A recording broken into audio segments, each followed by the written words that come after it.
están realizándose alrededor del mundo, que realmente son muy novedosas porque representan un aporte hacia un cambio de paradigma en el modo en que los animales perciben y el sustento sobre el cual desarrollamos la mente humana. Siguiente, por favor. Está basado en la teoría de la evolución, pero particularmente el aspecto de la teoría de la evolución, las conductas adaptativas. Siguiente. Un poco como vemos acá, esta es una sobresimplificación, pero la idea es mostrar cómo toda la cadena de seres vivos presentan una organización similar de las percepciones. Y sobre esa organización similar entre todos los animales emerge la mente humana de una manera absolutamente novedosa y disruptiva. Siguiente, por favor. Entonces, siguiente, por favor. Porque vamos a ver principalmente cómo lo que nos hace humanos es la conciencia de nosotros mismos. Para eso primero vamos a ver cómo perciben los animales, qué es lo que dicen los estudios y qué es lo que dijeron desde hace mucho tiempo especialistas en el tema, pero lo habían dicho desde su observación teórica, desde su práctica de observar animales, elaborar teorías, pero esas teorías recién ahora se pudieron corroborar. Siguiente, por favor. Entre esos dos estudiosos está Kohler, un estudioso alemán, un psicólogo experimental alemán, que publicó en 1917 un trabajo donde sostenía que los chimpancés resuelven problemas partiendo de relaciones de causa y efecto. Fue muy revolucionario su texto, pero estando en medio de la Primera Guerra Mundial y al no poderse demostrar más que teóricamente, quedó ahí, quedó sin que tuviera mayor efecto. Gregory Bateson también en el año 1942 elaboró una jerarquía lógica del aprendizaje adaptativo. Siguiente, por favor. Yo lo que hice en el año 2013 fue reunir todos los conceptos de Bateson sobre aprendizaje adaptativo y organizarlo en una estructura teórica. Eso permitió organizar topológicamente los conceptos que había vertido a través de toda su vida Gregory Bateson, que distingue que cómo los animales tienen percepciones primarias que aprenden a distinguir entre situaciones. El condicionamiento es cuando ellos perciben regularidades y unos pocos animales muy inteligentes emprenden el tercer nivel donde usan herramientas sobre lo que ya está dado. Siguiente, por favor.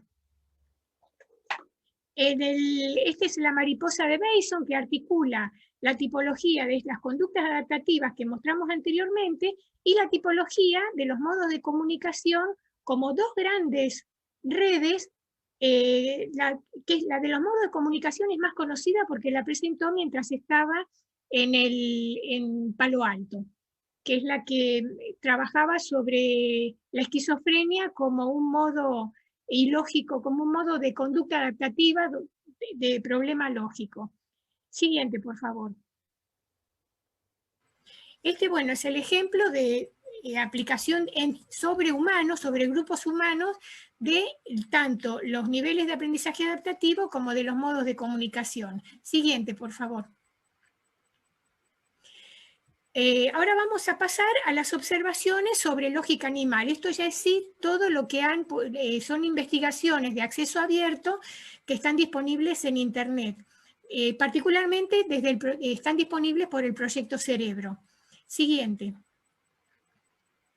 Se hizo un experimento con cuervos salvajes en Nueva Caledonia, donde los experimentadores se preguntaban, con el paradigma clásico, bajo el paradigma clásico, ¿cómo es posible que los cuervos resuelvan problemas que requieren lógica?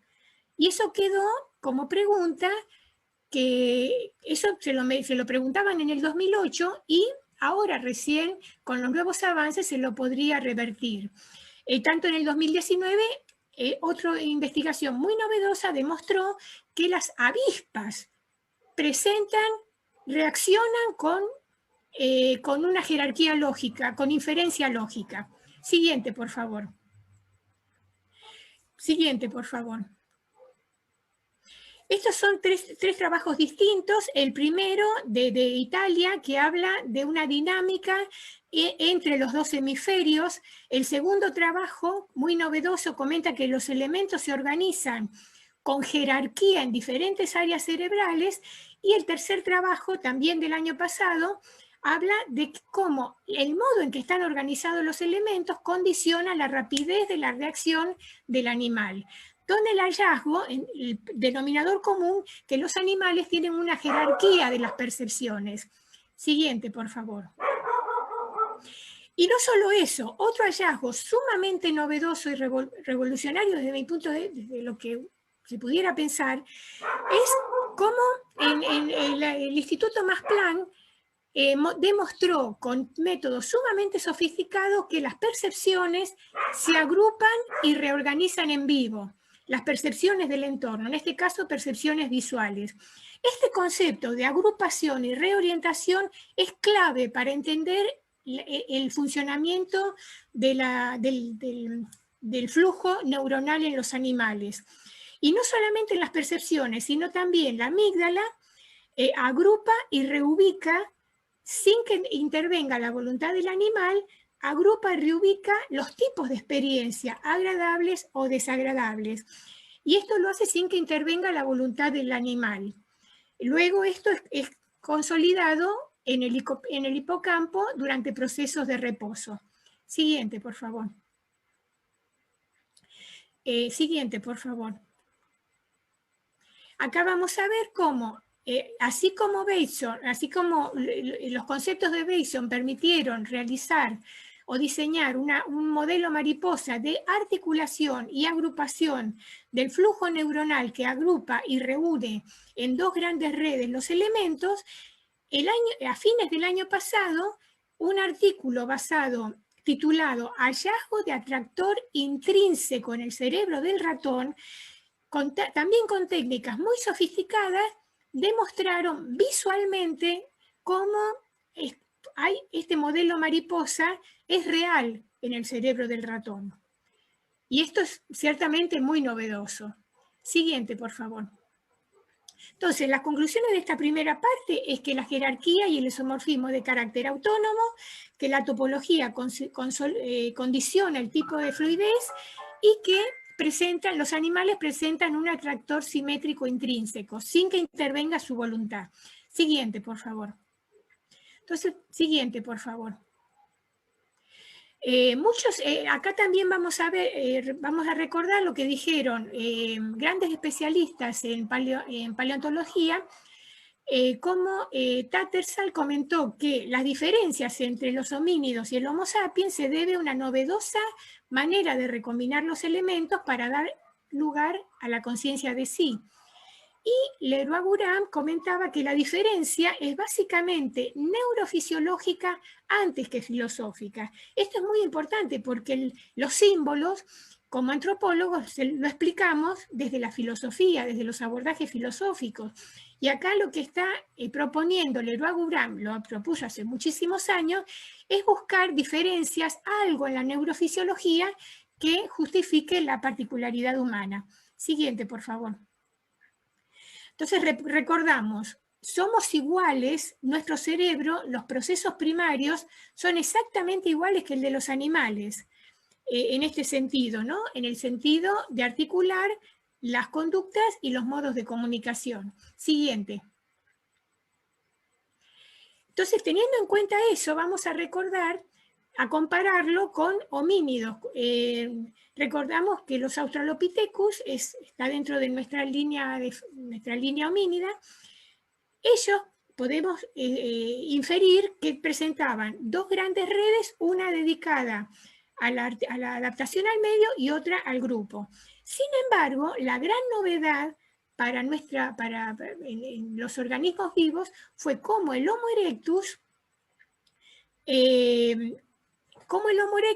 fue el primer organismo, no que usó herramientas, porque como vemos, muchos animales una gran cantidad de animales inteligentes usan herramientas, pero la particularidad del Homo erectus fue que esa herramienta es conservada para uso futuro.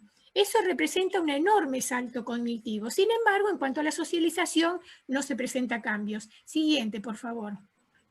Bibina, tienes 5 minutitos más, ¿vale? Bueno, está bien. Siguiente, por favor, vamos a ir más rápido. En el neandertal está el protolenguaje, emerge el protolenguaje porque hay evidencia de mayor complejidad en el neandertal porque Brunner, un paleoneurólogo, encontró evidencia en los cráneos del neandertal de funciones del área de Broca que está vinculada con el lenguaje. Así que acá vemos la complejidad aumentada de que hablaba Tattersall. Siguiente. Y así llegamos al Homo sapiens con la corteza prefrontal que permite un cambio en el sentido del flujo neuronal, donde no solamente el cuerpo, las percepciones del cuerpo ordenan las mariposas, sino ya está la corteza prefrontal introduciendo un sentido diferente para dar lugar a la conciencia de sí. Siguiente. Y es porque Damasio comenta que la mente humana es la conciencia de sí mismo, es la facultad para recuperar a voluntad imágenes del pasado o imaginar imágenes o imaginar el futuro. Eso solamente lo podemos hacer nosotros. Nos da creatividad, pero vamos a ver la siguiente. La siguiente, por favor. Un grupo de Israel comentaba que a mayor eficiencia de la corteza prefrontal, menor robustez, porque la racionalidad impide la consolidación de las emociones que habíamos visto se da suavemente en los animales. Impide la consolidación de las emociones de la amígdala y es la causa de los traumas psicológicos. Siguiente, por favor. Entonces, bueno, recordamos, siguiente. Introducimos acá como humano la creatividad. Siguiente, por favor. Pero la creatividad en un sentido desde las zonas superiores hacia el interior. La racionalidad genera también fragilidad física, genera dudas de sí mismo ante el trauma. Y es lo que solamente se puede superar por las estrategias creadas por desde la conciencia de sí mismo. Siguiente, por favor. Entonces vemos que hay un cruce entre que el Homo sapiens fue el primer organismo que estuvo consciente de la muerte y del peligro reales. Eso lo pudo haber sumido, lo pudiera haber sumido en tristeza, incertidumbre, temor, por la racionalidad y porque las emociones, no dan lugar a que las emociones se consoliden en la amígdala y luego en el hipocampo. Siguiente. Por eso el símbolo, fíjense qué interesante, la palabra símbolo quiere decir lanzar juntos, es eso que choca, que parece que hay un malestar entre la racionalidad y las emociones no elaboradas, tienen que expresarse. Por eso es que Eliade comenta que el símbolo es una creación de la psique que requieren identificación inmediata e intuitiva y se vale de los procesos de identidad y diferencia. Teniendo esto en cuenta, vamos a pasar súper rápido ahora a las siguientes para poder dar por terminada la presentación. Porque los enterratorios se puede explicar entonces, los podemos entender como una conducta para superar angustia basada en la necesidad de despedirse de víctimas de muerte violenta. Sin que intervenga la religión acá, es una necesidad básica de despedirse del ser querido. Siguiente, por favor.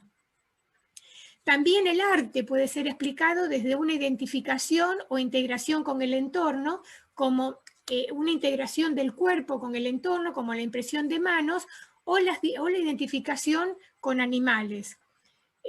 Porque como dijo Lerba-Urán, las primeras expresiones artísticas o gráficas no eran infantiles, respondían ya a una mente madura. Siguiente, por favor. También con la música, la integración con el entorno, imitar el sonido del goteo en los litófonos, o crear, fíjense qué maravilloso, ¿no? La idea de crear flautas para imitar el canto de los pájaros y que suena con la respiración, porque si hay algo que se dieron cuenta los primeros humanos, es que algo estaba vivo cuando respira. Entonces son todas maneras de elaborar el trauma. Siguiente, por favor.